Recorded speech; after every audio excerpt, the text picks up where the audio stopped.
today's video about bans is a really interesting topic to me because there's a lot of context and a lot of layers that are going to come with it. We're going to jump into what's being banned, who's being banned, and why they're being banned. But ultimately, I want to know, how long should they be banned? That's the question I'm going to offer to you, in hopes that you guys can give me some kind of clarity as to where you're thinking and where you're feeling about this. Because when it comes to a content creator getting banned from a game, and we've seen this happen time and time again, more often than not, it can end up acting as a gift. Now, there's obviously some context to that. There's obviously some layers to that. And that's what I want to explore in today's video. But we're going to dive into the information, because not only are these content creators getting banned, we can sound off whether this is right, this is wrong, this is too long, this is too short, but also, especially when it comes to the duping, they've got triggering systems now in place to be able to try and catch people who are trying to dupe or trying to exploit the game and have that suspension immediately applied. So that's what we're talking about today. And the question is where does this all come from? Well, Jake Lucky tweeted this out. TSM member and Twitch streamer Solid FPS was caught using exploits in New World last night as he decided to stream himself doing the Infinite Boss spawns and the Fire Staff macro all in one go. He was banned for 23 hours, and the community is not happy about his in-game abuse. And you can see it here actually on the tweet itself, him actually doing this, forcing the respawn, and obviously using the Fire Staff macro abuse. So New World is no stranger right now to bugs and to exploits, and the dev team have been patching the game each and every week, which tends to fix some exploits, introduce new exploits, and ultimately the community's asking, like, is this going to be the end of it? Is this the fix to where we have a stable environment? In fact, the worst exploit of all, gold duping, item duplication, ended up leading to a community-wide, a game-wide shutdown of the trade post and trading services. Now, those have since been turned on, and I've been monitoring the forums to see exactly, like, has it been fixed? Are we good to go? And it was reported earlier that the trade dupe still exists and still works, and they were actually showing off screenshots of people talking about how it was still working in a Discord. Someone was like, delete this, please, for the love of goodness, delete this. But then essentially, and of course in this thread, this is where they K chimes in. It doesn't look like the dupe works exactly the way that the folks are reporting it, but be sure that none of you should attempt to do this, because even an attempt, once it hits our exploit threshold, will trigger a suspension ban.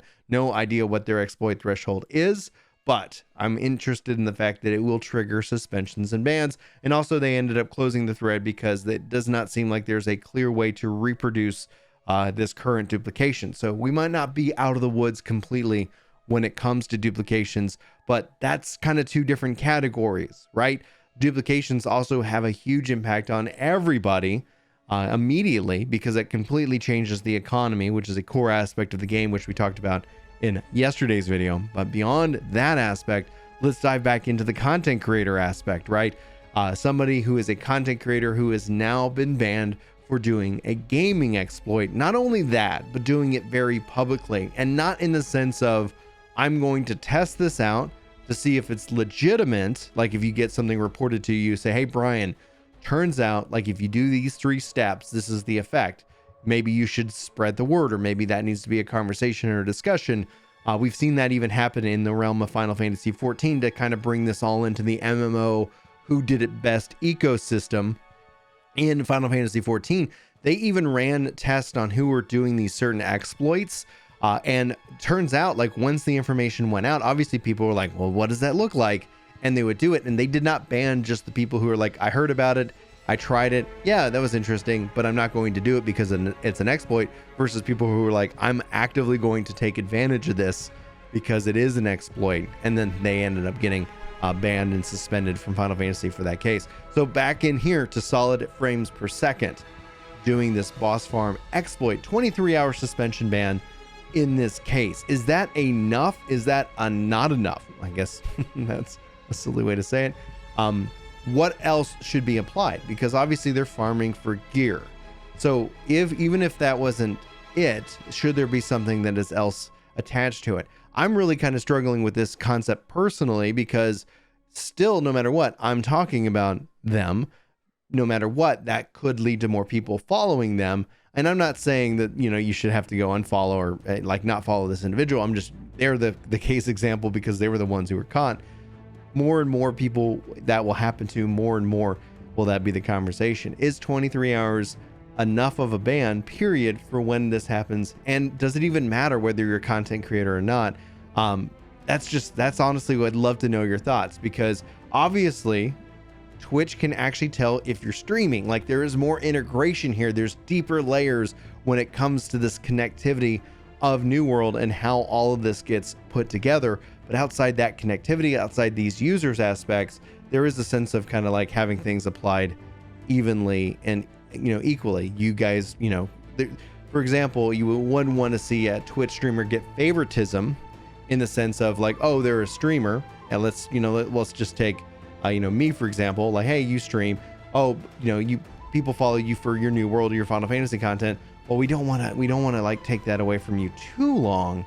We don't want to see favoritism in that way, but at the same time, it is still a layer of favoritism that, hey, by the way, we're putting out this information to the world. You're going to go and follow that person. They're going to grow from that clout. And then maybe do you incentivize more people cheating to try and get those bans, to have those kind of reactions and attitude? I think it's a fine line you have to walk as a content creator, because essentially you could easily just have crossed over that line too far and get the kind of attention you're not looking for. But that's essentially the question that I wanted to give to you, but also having this video slightly serve out as a PSA. There are bans, there are suspensions. Don't be taking advantage of exploits. And if you are taking advantage of exploits, like, maybe don't stream it, or maybe do. Maybe that's just going to help you grow within that space. And maybe that's the conversation we're having right now. Anyway, guys, those are my thoughts. Those are my feelings. I'd love to know yours. Thanks for watching, listening, being here.